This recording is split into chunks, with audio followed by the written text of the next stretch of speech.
ମୋ କବିତାର ଶୀର୍ଷକ ଭିଜା ଆଷାଢ଼।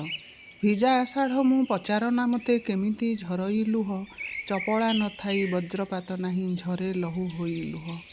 ମନାକାଶେ କେବେ ନଥାଏ ବଉଦ ତଥାପି ଦିବସେ ଭୟ, ରାତ୍ରି ଉଜାଗରେ ବିତଇ କେମିତି ସରିଯାଏ ତ ସମୟ।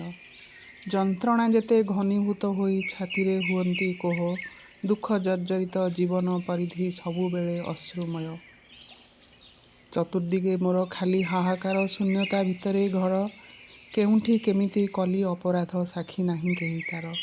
ସାଗରେ ତରଙ୍ଗ ସମ ମୋର ଦୁଃଖ ଗଣିବାକୁ ଅସମର୍ଥ, କିରିବା କିରାତି ମୁହୂର୍ତ୍ତ ପ୍ରତିଟି କରିଛି ସେ କବଳିତ।